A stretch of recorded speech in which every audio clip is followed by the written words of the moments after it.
Hey guys, welcome to study with Mayank. मैं हूं आपका मयंक और आज ला रहा हूं मैं आपके लिए एनसीईआरटी पॉलिटी क्लास 6 से चैप्टर नंबर 9।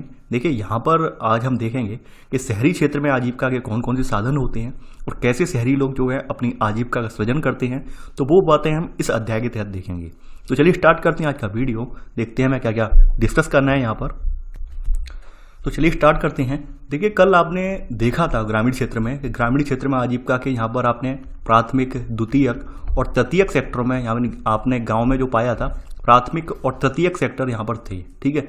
द्वितीयक का अभाव था। लेकिन शहरी परिवेश में अगर हम घुसते हैं, शहरी परिवेश में आजीविका के अवसरों की हम तलाश करते हैं तो यहाँ पर ये तीनों ही सेक्टर आपको देखने को मिल जाएंगे, ठीक है। जिसमें आपका प्राथमिक और जो सेक्टर है उसमें बहुलता नहीं मिलेगी, उसमें बहुत ज़्यादा कमी मिलेगी, क्योंकि यहाँ पे प्राथमिक सेक्टर वाले एम्प्लॉय यहाँ पे ना के बराबर होते हैं, बहुत ही कम होते हैं। क्योंकि शहरों के पास अधिकतर जो है औद्योगिकरण हो जाता है, तो औद्योगिकरण होने के फलस्वरूप यहाँ पर खेती वगैरह जो होती है बहुत ही ना के बराबर होती है। तो यहाँ पर आपको प्राथमिक सेक्टर वाले कम मिलेंगे, ठीक है। जबकि यहाँ पर सेकेंडरी यानी जो आपका द्वितीयक सेक्टर था और टर्शियरी सेक्टर यानी कि तृतीयक सेक्टर सेवा क्षेत्र था उसके एम्प्लॉय यहाँ पर देखने को मिल जाएंगे। इसके अलावा देखिए कल वाले जो चैप्टर में एक बात मैं आपको बताना भूल गया था, वो बात ये थी कि देखिए जो रोजगार होते हैं, रोजगार में जो लोग संलग्न होते हैं वो दो तरह से होते हैं। दो तरह से कैसे होते हैं वो भी बता दे रहा हूँ। देखिए एक तो यहाँ पर होता है संगठित क्षेत्रक, संगठित, ठीक है, और दूसरा यहाँ पर हो जाता है असंगठित, ठीक है। यानी एक तो संगठित हो जाता है और दूसरा यहाँ पर हो जाता है असंगठित। अब इन दोनों में डिफरेंस क्या है? संगठित का मतलब ये होता है कि भाई एक व्यक्ति, एक ऐसा व्यक्ति है जो कि एक ऐसी जगह काम कर रहा है जहाँ पर उसके 12 महीने की सैलरी मिल रही है, यानी 12 के 12 महीने काम मिल रहा है। इसके अलावा तमाम तरह की जो लाभ हैं, यानी जो गवर्नमेंट के द्वारा प्रदत्त स्कीम्स वगैरह हैं, गवर्नमेंट के द्वारा प्रदत्त जो नीतियाँ हैं जिनमें उसका जिक्र किया गया है स्कीम्स का, चाहे स्वास्थ्य सुरक्षा हो या फिर पेंशन वगैरह का जिक्र हो, ठीक है, या फिर जो वहाँ पर उसे भत्ता वगैरह मिलना हो, ठीक है, उससे संबंधित जिक्र हो, तो वो सब जो लाभ मिलते हैं संगठित के तहत आ जाते हैं। संगठित में हम इन्हें यहाँ पर अगर हम देखें, अपने आम बोलचाल में देखें, आम भाषा में देखें, तो संगठित में हमारे यहाँ अगर देखा जाए तो गवर्नमेंट की जो जॉब्स हैं वो संगठित रोजगार के एक श्रेणी में आती हैं। इसके अलावा कुछ आपकी जो मल्टीनेशनल कंपनीज हैं, यानी कि जो देश की बड़ी बड़ी कंपनीज हैं, ठीक है, जैसे आप टाटा कंपनी मान सकते हैं, ठीक है। टाटा कंपनी में कोई अच्छी पोस्ट पर कार्यरत व्यक्ति है तो उसके पास लगभग वही सब फैसिलिटी हैं जो कि गवर्नमेंट एम्प्लॉय के पास हैं, ठीक है, यानी पूरी सुरक्षा है, तो उसे हम संगठित बोलेंगे। भाई असंगठित में कौन आ जाएगा? असंगठित में वो लोग आ जाते हैं जिनके काम की सुरक्षा नहीं है, जिन्हें ये नहीं मालूम है कि भाई हम आज तो हमें 200 रुपये कमाने को मिल रही है, मान लीजिए कल बारिश हो जाती है, कल हमारे यहाँ में कुछ भी नहीं लगेगा, यानी कल हमें भूखा रहना पड़ेगा, ना ही ना कुछ भविष्य का इनके लिए कुछ है, यानी भविष्य में इनके लिए भविष्य में इनके लिए ना तो दवा दारू के लिए कुछ है, ठीक है, ना ही इनकी पेंशन वगैरह का इंतजाम, कुछ भी नहीं है। तो ये लोग असंगठित क्षेत्र के बोले जाते हैं, ठीक है। इनकी परवाह करने वाला यहाँ पे कोई नहीं है, जैसे आपके रिक्शे वाले हुए, ठेले लगाने वाले हुए, फेरी लगाने वाले हुए, ठीक है, या फिर ऐसे वर्कर जो किसी फैक्ट्री वगैरह में काम कर रहे हैं और जब फैक्ट्री जो अपने काम पर होती है, चरम पर होती है, तो वो इन्हें रख लेती है और बाद में इन्हें हटा देती है। तो ये सब लोग असंगठित में आ जाएंगे, यानी इनके पास जॉब सिक्योरिटी नाम की चीज नहीं है, वही संगठित वालों के पास जॉब सिक्योरिटी है, ठीक है। तो आपने पहले ये बेसिक कॉन्सेप्ट ये क्लियर कर लिया अपने माइंड में। अब हम चैप्टर को स्टार्ट करते हैं, ठीक है, आगे बढ़ते हैं। यहाँ पर बढ़ते हैं साथ साथ यहाँ पर वही बात कही गई है, वही बात दोहराई गई है कि भाई महानगर होता क्या है, शहर होता क्या है। यानी अगर भारत की बात करें तो भारत में छोटे बड़े मिलाकर लगभग 5000 से ज़्यादा यहाँ पर शहर हैं, ठीक है। इनमें हमारे यहाँ 27 महानगर हैं। महानगर से अभिप्राय यहाँ पर ये है कि जिस नगर की जनसंख्या जो है 10 लाख से ज़्यादा होती है वो महानगर की श्रेणी में आ जाता है, ठीक है। तो यहाँ पर चेन्नई, मुंबई, दिल्ली, कैलकाटा, ये जैसे प्रत्येक महानगर में 10 लाख से ज़्यादा लोग रहते हैं और यहाँ पे काम भी करते हैं, ठीक है।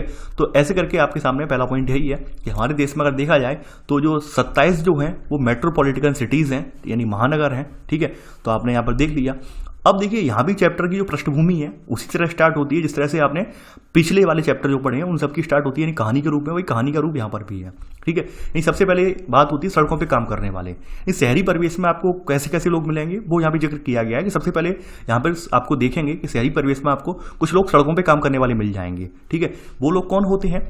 अब देखिए यहाँ पर एक व्यक्ति है, यहाँ पे एक लड़की है, ये अपनी मौसी के यहाँ आई है, यानी मौसेरी बहन के साथ रहती है, ठीक है।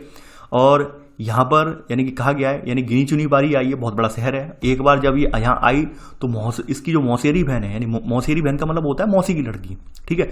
मौसेरी बहन का मतलब होता है मौसी की लड़की, आप सब लोग जानते होंगे। तो उसके साथ ये घूमने गई, ठीक है। तो जब ये घूमने गई तो इसने देखा, जैसे घर से निकली ये सड़क की तरफ जब ये मुड़े तो इन्होंने देखा कि कुछ लोग वहाँ पर रेहड़ी बेचने वाले थे, सब्जी बेचने वाले थे, रेहड़ी पर टमाटर वगैरह ये सब बेच रहे थे। ठीक है, बगल में फुटपाथ पर एक महिला फूल वाला जो है फूल वगैरह, फूलों की माला वगैरह वो बेच रही थी।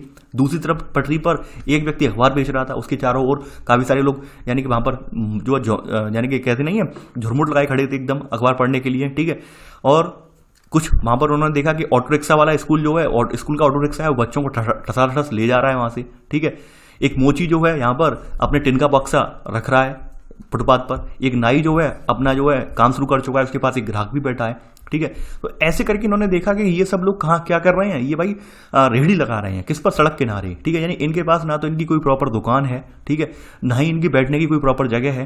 कहने का मतलब यहाँ पर ये निकल के आता है भाई इनके पास कोई मतलब नियत स्थान नहीं है। ठीक है, यानी कि मान लीजिए आप अगर आपके माइंड में विचार आ रहा हो कि भाई बारिश आ जाए, आंधी आ जाए, तूफान आ जाए, तो ये क्या करते होंगे, इन्हें हटना पड़ता है मजबूरी में, वहाँ से हट के जाना पड़ता है, दूसरी जगह तलाश करनी पड़ती है। काफ़ी बार क्या होता है इन्हें बाधाओं का सामना भी करना पड़ता है, जैसे पुलिस वाले वगैरह इन्हें परेशान करते हैं। ठीक है, कि भाई ये तो फुटपाथ है, फुटपाथ पर आप सामान नहीं लगा सकते, ऐसे करके मार्ग अवरुद्ध हो जाएगा।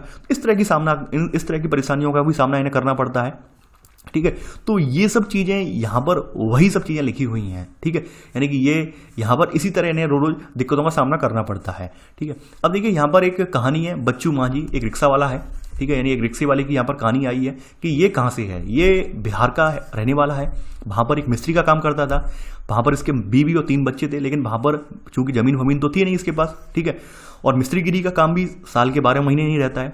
इसके लिए क्या करना पड़ा इसे, यानी कि ये शहर में आ गया। शहर में आके इसने क्या किया, एक पुराना रिक्शा खरीद लिया और इसके लिए पैसे जो है किस्तों से चुकाए हैं। तो ये अब ये करता है कि बस स्टॉप से डेली सवारियों को उठाता है और छोड़ देता है 8-9 बजे तक, यानी सुबह से स्टार्ट करके 8-9 बजे तक रिक्शा चलाता है। ठीक है, यानी और इसके लिए हर सवारी से 10 से लेकर 30 रुपए तक भुगतान कर दिए। कुल मिलाकर से 200 से लेकर 300 रुपए की आमदनी हो जाती है। ठीक है, 100 से 150 रुपए इसका खाना खर्चा आ जाता है और बाद बाकी जो बचत होती है वो अपने घर वालों को, यानी कि अपने शहर से अपने गांव में जो इसके बीवी 3 बच्चे रह रहे हैं उनको भेज देता है। ठीक है, और वर्ष में 1-2 बार मिलने भी चला जाता है। तो यहाँ पर उसका जिक्र किया गया है ठेले वाले, यानी कि एक रिक्शा चलाने वाले का। अब यहाँ पर बताई गई है कि रिक्शा चलाने वाले की जिंदगी कैसी है, यहाँ पर उसका जिक्र यहाँ पे किया गया है। यहाँ पे बताया गया है कि शहर में, यहाँ पे कहा गया है कि अक्सर शहर में काम करने वाले, आजीविका चलाने वाले कामगारों को मजबूरन सड़कों पर भी रहना पड़ता है। ये बात हकीकत है, क्योंकि आपने देखा है कि ग्रामीण परिवेश में क्या है, रोजगार है नहीं। हर कोई लोग यही सोचते हैं भाई शहरों की तरफ हम भागें, शहरों में रोजगार मिल जाएगा, कम से कम आबादी है वहाँ पर तो रोजगार भी होगा। ग्रामीण परिवेशों में आबादी नहीं है तो रोजगार के साधन भी नहीं है। ठीक है, तो इसलिए ज़्यादातर लोग क्या करते हैं, पलायन करते हैं। पलायन के उपरांत कहाँ जाते हैं, शहरों में आ जाते हैं रोजगार की तलाश में। ठीक है, कि भाई रोजगार हमें मिल जाएगा। अब देखिए शहरों में तो आ गए, लेकिन यहाँ पर इन्हें रहने के लिए दिक्कत है, यानी यहाँ तो इनका कोई होम वगैरह भी नहीं, हाउस वगैरह भी नहीं है। दूसरी बात, अगर मान लीजिए कोई अगर कमरा वगैरह किराए पर ले लेते हैं तो इनकी इतनी ज़्यादा बचत नहीं होती है कि भाई वो कमरे का किराया निकाल के खुद बचा पाएं कुछ भी। ठीक है, तो दोनों तरफ से दिक्कत रहती है। तो ऐसे में ये लोग फुटपाथ वगैरह का आश्रय लेते हैं। आपने देखा होगा झुग्गी झोपड़ी डाल देते हैं किनारे किनारे पर लोग, प्लास्टिक की पॉलीथीन तान वगैरह के वहाँ पर अपना आवास बना लेते हैं टेम्परेरी। गंदी नालियों के जो नाले वाले होते हैं उनकी बस्तियों में आपने देखा होगा, हर शहरों में ये आपको देखने को मिल जाएगी। रोड के सड़क के किनारे बना लेते हैं, बस्तियां बना लेते हैं अपनी। तो ये समस्याएं इनकी जटिल हैं। ठीक है, यानी कि कहीं ना कहीं इन्हें रोजगारी तलाश में शहर में आना पड़ रहा है और वहां शहर में आने के बाद भी इन्हें जो है कोई परमानेंट रोजगार नहीं मिल पा रहा है। ठीक है, यानी यहाँ पर बच्चू मांझी जो है, ये इनकी तरह कई सारे लोग जो है, जो कि अभी रिक्शे वाला था एक, इनकी तरह सड़कों पर काम करते हैं। ठीक है, यानी कि हम रिक्शे वाले को सड़कों की तरह की संज्ञा देते हैं, क्योंकि इनके पास कोई परमानेंट काम नहीं है। ये चीज़ें बेचते हैं, उनकी मरम्मत करते हैं या कोई सेवा देते हैं। ठीक है, यानी कि ये खुद के स्वरोजगार में ही लगे हैं, यानी इन्हें कोई गवर्नमेंट के द्वारा या किसी फर्म के द्वारा रोजगार मुहैया नहीं करवाया जा रहा है। ये खुद के द्वारा अपना रोजगार सृजित कर रहे हैं, खुद के द्वारा ये, यानी खुद के द्वारा रोजगार में लगे हुए, यानी कि अपनी खुद की योजना बनाते हैं, कितना माल खरीदना है, कितना बेचना है, दुकान कहाँ लगानी है। दुकानें अस्थायी होती हैं, इनकी टेम्परेरी होती हैं, क्योंकि टेम्परेरी होने का रीजन ये है कि भाई इनके पास इतना बजट नहीं होता है कि भाई अगर हम दुकान कहीं से किराए पर ले लें तो उसका खर्चा नहीं निकाल पाएंगे ये, और खर्चा निकाल भी लें तो इतना सामान कौन उसमें भरेगा दुकान में। तो हर तरह से समस्याएं इनके किनारे। ठीक है, तो ऐसे करके ये टूटे फूटे कच्चे के डिब्बों या कागज के जो बक्सों पर कागज फैलाकर दुकान बना लेते हैं। ठीक है, सड़क की पटरी पर प्लास्टिक बिछा लेते हैं। तो ये सब चीजें आपने देखी होगी। और फिर इन्हें आपने देखा होगा कि पुलिस से जद्दोजहद भी इनकी होती है। पुलिस बार बार मना करती है कि भाई फुटपाथ पर से अतिक्रमण हटाइए, यहाँ पर ये सार्वजनिक रास्ता है, आप इसे रोक नहीं सकते हैं। ठीक है, अक्सर मारपीट भी हो जाती है कई बार, आपने देखा होगा। तो ये सब चीज़ें हम देख अपने परिवेश में अक्सर हमें देखने को मिलती हैं। और यहाँ पर ऐसा नहीं है कि हमारे आसपास लोग नहीं हैं, हमारे आसपास भी लोग हैं, ठीक है। यानी ये लोग कोई बाहर से आए हुए नहीं है, हमारे आसपास ही लोग हैं। तमाम लोग ऐसे होते हैं, आपने देखा होगा कि भाई अपने घरों के बने हुए उत्पाद होते हैं वो कहाँ बेचते हैं, शहरों में, यानी वो बेचते हैं बाजारों में। जैसे आपने देखा होगा कि शहरों में, आप किसी भी शहर में जाएं, आप किसी भी बड़े शहर में उठा लें, तो जो खाने पीने वाले ठेले होते हैं वो अधिकतर गरीबों के लिए ठेले होते हैं। यानी ये लोग, गरीब लोग घर से खाना वगैरह बना के आते हैं, छोले भटूरे वगैरह बना के, उनका सामान जो है वो लेके बना के लाते हैं और वहां पर बेचते हैं।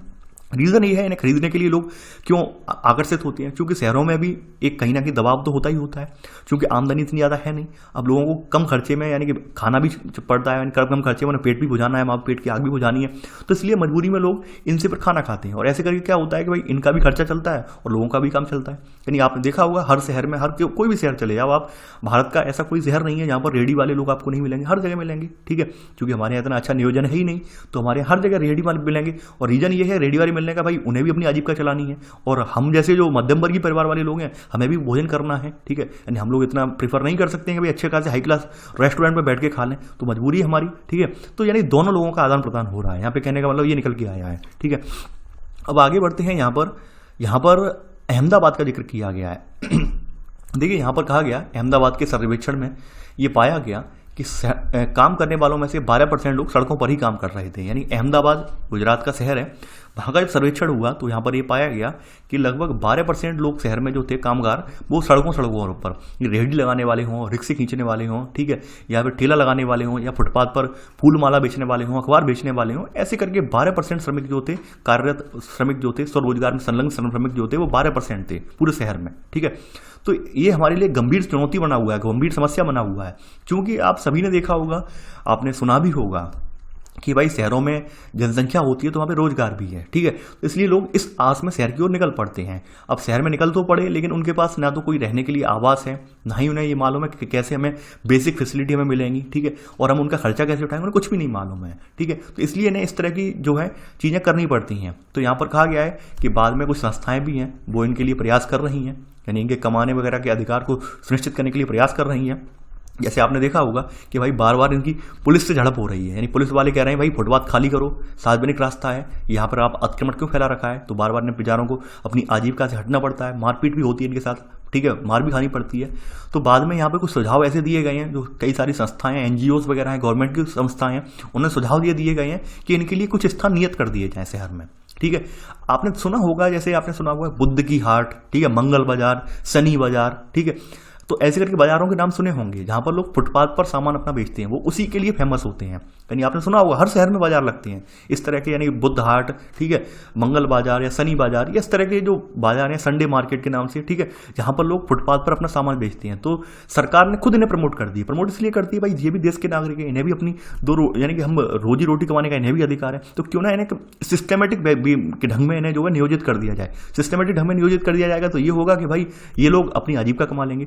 अगर मैं दिल्ली की बात करूं, दिल्ली की बात करूं, तो दिल्ली में लगभग कम से कम 250 से 300 लोग ऐसे हैं आपके, ठीक है, मैं अपने इसी की बात करूं, जो कि आपकी किताबें बेचते हैं, ठीक है, यानी किताबें बेचने वाले जो कि फेरी पर किताबें बेचते हैं, यानी उनकी दुकानें नहीं है, वो केवल फेरी पर ही किताबें बेचते हैं। लेकिन जब दिल्ली जो आपकी NDMC ने वहाँ पर जो लिया, यानी दिल्ली की जो नगर पालिका उसने डिसीजन लिया कि फुटपाथ पे किताबें नहीं बिकेंगी, तो इनके सामने एक रोजगार का संकट खड़ा हो गया। फिर ये लोग हाई कोर्ट वगैरह में गए कि सर हम इतने सालों से किताबें बेच रहे थे, सस्ती किताबें, तमाम जो है एग्जाम के लिए सस्ती किताबें मुहैया करवा रहे थे, नोवेल वगैरह मुहैया करवा रहे थे, ठीक है, लेकिन फिर भी सर यहाँ पर हमारे साथ ऐसा अन्याय हुआ। तो ऐसे करके बहुत सारे लोग हैं जो यानी पर्टिकुलर किसी न किसी सेक्टर से लगे हुए हैं। यानी वो पूरा मार्केट जो था वो किताबों के लिए फेमस था दिल्ली में, ठीक है, यानी रेहड़ी पर, यानी कि फुटपाथ पे किताबें बिकती थी वहां पर, और किताबें वहां पे किलो के हिसाब से आप ले सकते थे। नोवेल वगैरह हैं और साहित्य की और जो किताबें वो किलो के हिसाब से वहां पर मिलती थी, ठीक है।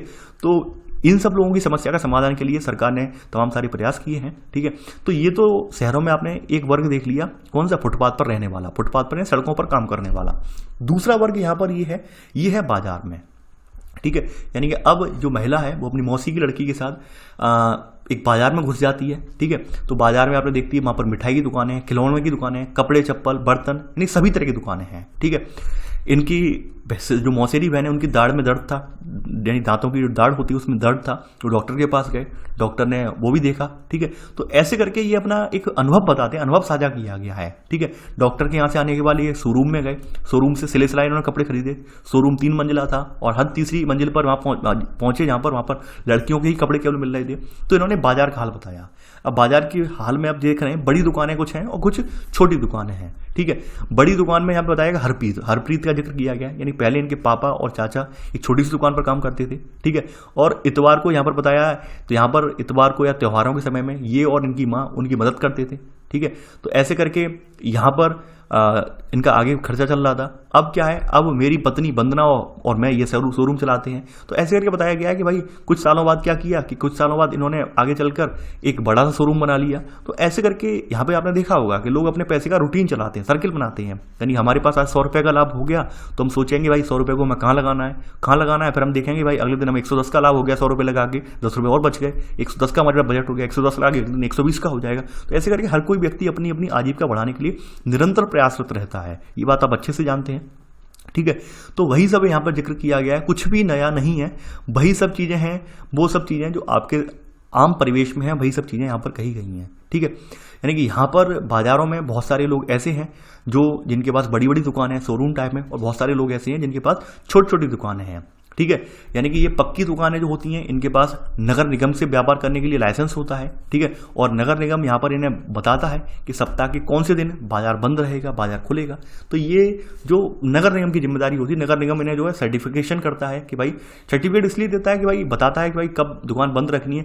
देखिए यहाँ पर जो दुकान बंद वाली प्रोसेस रखी गई है वो क्यों रखी गई है, वो इसलिए रखी गई है, आपने देखा होगा अधिकतर शहरों में जब इनकी दुकानें इस दिन बंद होती हैं, उस दिन के लिए फुटपाथ वाले जो लोग होते हैं, फुटपाथ पर अपना व्यापार करने वाले लोग होते हैं, वो इनकी दुकान के आगे का जगह है वो यूज करते हैं, यानी पर्टिकुलर एरिया यूज करते हैं। ये सरकार ने खुद नियत किया है। बहुत सारी जगहों पर आप देखेंगे कि जिस दिन बड़ा मार्केट बंद होता है उस दिन फुटपाथ वाला मार्केट खोला जाता है। इसलिए खोला जाता है ताकि फुटपाथ पर रहने वाले लोग उनकी भी आजीविका चल सके। ठीक है, और वो लोग क्या करते हैं, उन लोगों को छूट दी जाती है कि भाई आप लोग, इनकी दुकानें हैं, इनकी दुकानों के आगे आप, इनकी शटर गिरे हुए होते हैं, इनकी दुकानों के आगे आप जमीन पर अपना सामान लगा के बेच सकते हैं। ठीक है, तो ये सब बातें यहाँ पर बताई गई हैं। तो आपने देखा होगा कि इन बाजारों में, बड़े बड़े बाजारों में छोटे छोटे दफ्तर भी हैं, दुकानें भी हैं, बैंक भी हैं, कोरियर सेवाएं भी हैं, ये सब सेवाएं यहाँ पर आपको मिलेंगी। देखिए ये पाठ ऐसा नहीं है कि भाई इसमें कुछ नोट डाउन हो जाए, पूरी कहानी जो है वही सब पृष्ठभूमि है प्राथमिक द्वितीयक तृतीयक सेक्टर की। ठीक है, और वही कहानी है, यहाँ पर बस अंतर ये हो गया है कि कौन व्यक्ति कहाँ पर है, यानी कि शहरों में कौन कौन से लोग रह रहे हैं, फुटपाथ पर रहने वाले लोग रह रहे हैं, बड़े बाजार वाले लोग भी हैं। ठीक है, कुछ लोग फैक्ट्री में कार्यरत हैं। तो ऐसे करके आप इसे नोट कर लेना। ठीक है, ऐसे करके आप अपनी आसान भाषा में आप नोट कर लेना। मैं यहाँ पर कोई अपनी लैंग्वेज नहीं लिखवाऊंगा, यानी आप अपने आसान भाषा में नोट कर लेंगे तो ज़्यादा बेटर रहेगा कि हमने शहरों में कितनी तरह के लोग देखे, कैसे कैसे रोजगार में लगे हुए हैं, यानी फुटपाथ पर काम करने वाले हैं, कुछ बड़े बाजारों में इनकी बड़ी दुकानें या छोटी दुकानें भी हैं। ठीक है, तो यहाँ पर बड़ी या छोटी दुकानों के आगे ये लिख लेना, ये यहाँ से लेकर यहाँ तक। ठीक है, ऐसे करके लिख लेना। तो ऐसे करके आपका ये पूरा चैप्टर आप नोट बना लेंगे इसके। वैसे नोट्स बनाने का इसका कोई ज़्यादा औचित्य नहीं है। अब बात करते हैं फैक्ट्री की। ठीक है, देखिए फैक्ट्री के लिए यहाँ पर इन्हें फिर से कहानी आई है कि इन्हें एक अपने कपड़े पर जरी का काम करवाना था। जरी का मतलब डिजाइनिंग वगैरह का काम करवाना था। ठीक है, और इसे इन्हें खास मौके पर पहना था। तो इनकी बहन ने कहा कि ये निर्मला को जानती, निर्मला इनके पड़ोस में रहती है और निर्मला एक कपड़े सिलने की फैक्ट्री में कार्यरत थी। ठीक है, तो इन्हें क्या करना था कि भाई ये लोग भी उसकी फैक्ट्री की तरफ चल पड़ी। बस खचाखच भरी हुई थी और ये बस में एक कोने में खड़ी हो गई। ऐसे करके क्या हुआ कि बस फैक्ट्री के पास पहुंची और लोग वहां पर फिर उतरने लगे। ठीक है, जब जो लोग उतर रहे थे तब इन्होंने देखा कि कुछ लोग समूह में, एक बड़े समूह बनाकर एक बड़े बाड़े टाइप पर खड़े थे। ठीक है, और उन्हें लोग जो थे उनसे बोलभाव कर रहे थे, उन्हें अपने साथ लेकर जा रहे थे। तो फिर बाद में इन्होंने अपनी सिस्टर से पूछा यकायक कि भाई ये ऐसा क्या है कि भाई एक चौक पर, जिसे हम चौक बोलते हैं, चौराहा बोलते हैं, चौराहे पर इतने सारे लोग बैठे हैं और लोग मोटरसाइकिलों से आ रहे हैं, साइकिलों से आ रहे हैं, गाड़ियों से आ रहे हैं, इनसे मोलभाव कर रहे हैं, इन्हें ले जा रहे हैं, ये क्या है। ठीक है, तो इन्होंने बताया भाई ये चौक होता है। चौक का मतलब ये होता है कि लेबर चौक कहा जाता है कि यहाँ से आप अपनी जरूरतों के अकॉर्डिंग मजदूर, मिस्त्री, ठीक है, जो भी कामगार हैं वो ले जा सकते हैं। डेली वर्कर हैं ये, डेली बेसिस पर।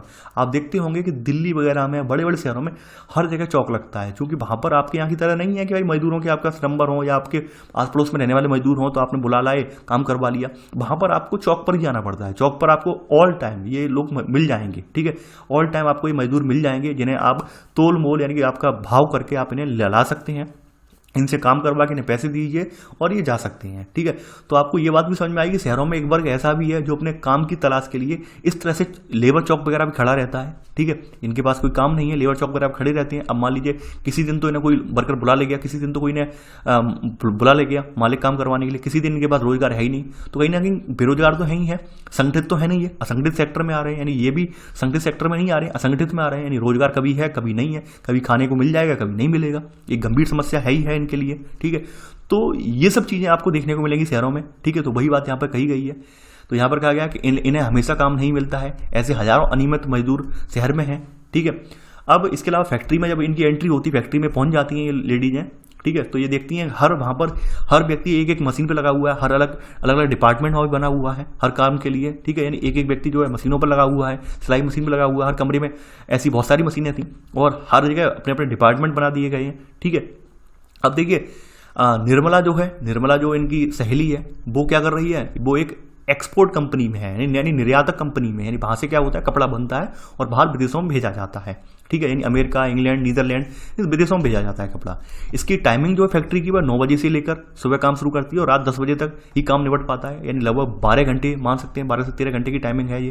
ठीक है, 12 से 13 घंटे लग जाते हैं। यानी 8 घंटे का जो होना चाहिए वर्क, वो उसमें एक्स्ट्रा वर्क लग रहा है, लेकिन एक्स्ट्रा वर्क के लिए इन्हें पैसे नहीं मिल पा रहे हैं। ठीक है, यानी यहाँ पर कहा गया है निर्मला को रोज के 280 रुपये मिलते हैं और अतिरिक्त काम करे, यानी कि अगर यहाँ पर कह सकते हैं यानी कि ओवर टाइम लगाए तो भाई 100 रुपये और एक्स्ट्रा मिल जाएंगे इसे। ठीक है, तो ऐसे 380 रुपये हो जाते हैं।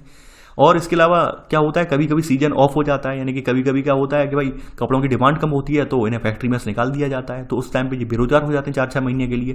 तो वो बातें कही गई हैं। यानी कि एक तरह से आप ये भी समझ में आया कि फैक्ट्री में कार्यरत वर्कर भी है, उसे आप संगठित नहीं बोल सकते हैं। यानी कि फैक्ट्री में भी बहुत सारी पोस्ट ऐसी हैं जहां पर असंगठित सेक्टर के वर्कर काम कर रहे हैं, निर्मला जैसे। ठीक है, यहाँ पे कहानी में समझाने का भावार्थ यही था कि फैक्ट्री में ऐसे भी बहुत सारे वर्कर हैं जो निर्मला जैसे हैं और जो डेली बेसिस पर हैं। यानी कि इनके लिए कोई परमानेंट सरकार का कोई लाभ नहीं है, सरकार की कोई नीतियों के तहत इन्हें योजनाओं का लाभ नहीं मिल रहा है। ठीक है, यानी डेली बेसिस पे है, जब चाहे ना तब जो कंपनी निकाल सकती है। यानी कि इन्होंने जैसे ही अपने अधिकारों की मांग की, वैसे ही कंपनी ने बाहर का रास्ता दिखा देती है। ठीक है, तो यहाँ पर कहा गया कि निर्मला की तरह की नौकरियां स्थायी नहीं होती। अगर कारीगर अपनी तनख्वाह या परिस्थितियों के बारे में शिकायत करते हैं तो इन्हें निकाल दिया जाता है। और ये हमारे यहाँ अक्सर भारतीय परिवेश में देखने को मिलता है। इस तरह की दिक्कतें हमारे भारतीय परिवेश में आम बातें हैं, यानी कि हम अपनी अधिकारों की मांग कर ही नहीं पाते हैं। ठीक है, आगे बढ़ते हैं।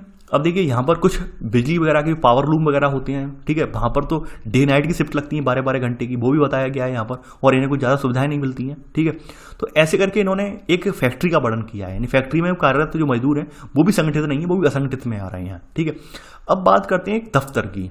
ठीक है, यानी एक ऑफिस की। देखिए, दफ्तर की बात आ गई तो आपके माइंड में एक बात आ गई होगी, दफ्तर का मतलब हो गया तृतीयक सेक्टर, यानी सेवा क्षेत्रक। ठीक है, और फैक्ट्री की बात आ गई तो आपके माइंड में आ गया होगा द्वितीयक क्षेत्रक, यानी सेकेंडरी सेक्टर, जिसमें आप विनिर्माण कर रहे हैं। ठीक है, यानी क्या आ रहा है, आपके पास कपड़े के थान आ रहे हैं, कपड़े के थानों को काटकर आप पैंट, टी शर्ट, जो भी उत्पाद बन रहा है वो उत्पाद बना रहे हैं, यानी विनिर्माण कर रहे हैं। यहाँ पर सेकंड सेक्टर यानी सेकेंडरी सेक्टर था और नीचे टर्शियरी सेक्टर है। ठीक है, यानी तृतीयक सेक्टर है, यानी यहाँ पर सेवा सेक्टर आ गया दफ्तर में। तो दफ्तर में क्या है, दफ्तर में इनकी मौसी सुधा है जो कि विपणन प्रबंधक यानी मार्केटिंग मैनेजर है।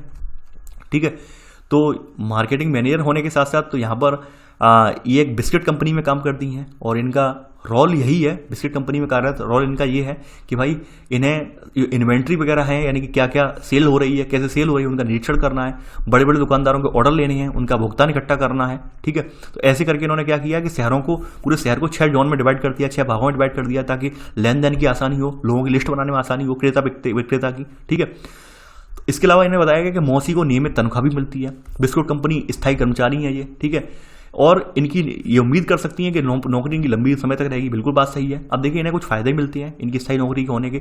बुढ़ापे के लिए बचत मिलती है, यानी सरकार की जो भविष्य निधि वगैरह है सरकार के पास, उसमें इनका एक भाग डाला जाता है सैलरी का कंपनी की तरफ से, इस पर इन्हें ब्याज भी मिलता है। यानी सेवानिवृत्त होने पर इन्हें पूरा पैसा भी मिल जाएगा, ऊपर से उसका ब्याज भी मिलेगा। इसके अलावा इन्हें जो छुट्टियां हैं, ठीक है, हॉलीडेज हैं, वो भी हॉलीडेज वगैरह पूरे मिलते हैं। ठीक है, इतवार तो मिलता ही मिलता है और राष्ट्रीय त्योहारों की छुट्टी भी इन्हें मिलती है। ठीक है, इसके अलावा परिवार वगैरह के लिए जो बेसिक फैसिलिटी हैं, यानी कि मेडिकल सेवाएं हैं, वो भी मिलती है। जैसे आपने देखा होगा मातृत्व अवकाश वगैरह, मैटरनिटी लीव वगैरह, जिसके बारे में सरकार बार बार कहती है कि भाई कोई भी कार्यरत महिला हो, चाहे प्राइवेट फर्म में हो या गवर्नमेंट फर्म में हो, मातृत्व अवकाश उसका अधिकार है। लेकिन फिर भी कुछ फर्में ऐसी हैं जो इस बात को नहीं मानती हैं, दरकिनार कर देती हैं, ठीक है, अपनी मनमर्जी चलाती हैं। तो वो बातें कही गई हैं कि एक व्यक्ति तो ऐसा है जिसे कुछ नहीं मिल रहा है, दूसरी ओर एक व्यक्ति ऐसा है जिसे ये सब सुविधाएं मिल रही हैं, बुढ़ापे के लिए बचत मिल रही है, छुट्टियां भी मिल रही हैं और परिवार के लिए चिकित्सा की सुविधाएं भी मिल रही हैं, ठीक है। यानी हमने अपने इस चैप्टर के अंतर्गत उन लोगों का जिक्र कर लिया जहां पर एक व्यक्ति जो है फुटपाथ पर है, दूसरा व्यक्ति बाजार में है, तीसरा व्यक्ति जो है बाजार के बाद यहाँ पर आ गया फैक्ट्री में है, और चौथा व्यक्ति यहाँ पर आपने देख लिया किसमें है, एक दफ्तर में है, ठीक है, दफ्तर में है जहां पर इसकी जॉब सिक्योर है, ठीक है। अब देखिए यहाँ पर कहा गया है कि अपने देश में, आपने देखा होगा, अब दफ्तरों की बात करें, अपने देश में जो है कॉल सेंटर, जो आप देख पा रहे हैं लोग कॉल सेंटर के जरिए काम करवा रहे हैं, तो कॉल सेंटर का प्रचलन अपने देश में ज़्यादा बढ़ गया है। रीजन ये है, कॉल सेंटर एक ऐसा रोजगार प्रदाता है सेवा क्षेत्र में, ठीक है, जो कि विभिन्न उद्योगों से जुड़े कॉल वगैरह लेता है, उनकी समस्याओं का निस्तारण करता है, ठीक है। यानी कॉल सेंटर केंद्रीय दफ्तर है जहां एक ही जगह पर उपभोक्ताओं की समस्याओं से जुड़े सवालों से संबंधित जानकारी दी जाती है, ठीक है। और यहाँ पर कंप्यूटर के सामने और उन्हें फ़ोन दे दिया जाता है, भाई उनके पास सामने कॉल आती है, उनकी समस्याएं होती हैं, भाई एंट्री करते हैं और उसका हल बताते हैं, ठीक है। या फिर कोई समस्या इनके बाहर होती है तो अपने आगे के जो अफसर होते हैं उनके आगे प्रोसीड कर देते हैं। तो ये चीज़ें अपने देश में जो आपका कॉल सेंटर वाला जो रोजगार है वो आपके यहाँ भरपूर रहा है, फल फूल रहा है, ठीक है। यानी कि BPO जैसे बोलते हैं, यानी बिजनेस प्रोसेस आउटसोर्स, इसको बिजनेस यानी आम भाषा इसकी पूछी जाती है, इसको नाम दिया गया बिजनेस प्रोसेस आउटसोर्स, ठीक है। लिख लेना आप, इसको BPO को कहते हैं, बिजनेस प्रोसेस आउटसोर्स के नाम से जानते हैं, ठीक है, यानी BPO। ठीक है, आपसे पूछा जाए कि कॉल सेंटर को क्या कहते हैं तो बिजनेस प्रोसेस आउटसोर्स के नाम से जानते हैं, ठीक है, ये लिख लेना आप। तो ये अपने यहाँ रोजगार फल फूल रहा है। दूसरी बात ये है, आपको पता होगा कि विश्व में हम लोग अंग्रेजी बोलने में दूसरे नंबर पर हैं, ठीक है, यानी विश्व में अंग्रेजी बोलने वाले देशों में हमारा दूसरा स्थान है। इस वजह से यहाँ पर हमारे देश में एक तो जनसंख्या भी बहुत ज़्यादा है और अंग्रेजी बोलने वाली जनसंख्या भी बहुत ज़्यादा है, तो काफ़ी सारी मल्टीनेशनल कंपनी वगैरह हैं, उनके कॉल सेंटर हमारे यहाँ बनाए गए हैं। ये बातें आपने इकोनॉमी में पढ़ ली थी, क्लास 9 की इकोनॉमी में मैंने पढ़ा चुका हूँ ऑलरेडी। अगर आपने नहीं पढ़ी है तो आप लोग प्ले लिस्ट में जाकर वो वीडियो देख लेना, ठीक है। क्योंकि इस चैप्टर से नोट करवाने लायक कुछ भी नहीं था, बस आपके माइंड में जो कहानी थी वो कहानी गढ़नी थी, मुझे बस वो कहानी आपके माइंड में गढ़वानी थी, ठीक है। गढ़वानी इसलिए थी, आपको अगर शहर के नियोजन से संबंधित, शहर के रोजगार नियोजन पर अगर आपको निबंध लिखने को दे दिया जाए तो यकीन मानिए अब आप अच्छे से निबंध लिख पाएंगे, क्योंकि आपके माइंड में हर चीज़ आ गई। फुटपाथ पर रहने वाले लोग भी आ गए, ठीक है, उसके बाद फुटपाथ के बाद बाजारों वाले लोग भी आ गए, फैक्ट्रियों में काम करने वाले लोग भी आ गए, दफ्तरों में काम करने वाले लोग भी आ गए, यानी 4 तरह के लोग आपने एक चैप्टर से सीख लिए। और इन 4 तरह के लोगों पर आप यकीन मानिए 500-500 वर्ड में निबंध, 500-500 वर्ड का आंसर बड़े आराम से लिख देंगे, ठीक है, चारों लोगों पर कि भाई इन्हें किस तरह की समस्या है, ठीक है, इन्हें किस तरह की समस्या है, इन्हें किस तरह की समस्या है, ठीक है। तो यहाँ पर बहुत सारे आपको चैप्टर ऐसे भी पढ़ने को मिलेंगे जिसमें आपको नोट करने से ज़्यादा आपको समझना पड़ेगा। और देखिए मैंने फिर से बोल रहा हूँ, आज ये आपकी बुक एंड हो जाती क्लास 6 की, यहाँ पर मैं फिर से बोल रहा हूँ, मैंने जो NCERT पॉलिटी उसका स्वरूप इसलिए नहीं बदला। काफ़ी सारे लोगों को सजेशंस आप लोगों का था कि सर केवल मुझे टू द पॉइंट दे दीजिए, बेकार में हम 20 मिनट का लेक्चर देखते हैं, कहानी आप क्यों पढ़ाते हैं। कहानी पढ़ाने का मतलब ये है कि आपका माइंड मेकअप करना, ठीक है। कहानी मैं इसलिए पढ़ा रहा हूँ माइंड मेकअप हो जाए, माइंड मेकअप हो जाएगा तो आप जो आंसर राइटिंग है वो अच्छे से कर पाएंगे, और आपका माइंड मेकअप नहीं होगा तो यकीन मानिए आप आंसर राइटिंग कभी नहीं कर पाएंगे, यानी ठीक है। तो इसलिए माइंड मेकअप होना बहुत जरूरी है, ठीक है। तो आई होप आपको ये लेक्चर पसंद आया होगा। देखिए आप वीडियो को लाइक शेयर करना ना भूलें, ठीक है, ताकि ज़्यादा से ज़्यादा लोगों को ये वीडियो देखने को मिल पाए। तो चलिए आज के लिए बस नहीं, थैंक्स फॉर वॉचिंग, जय हिंद।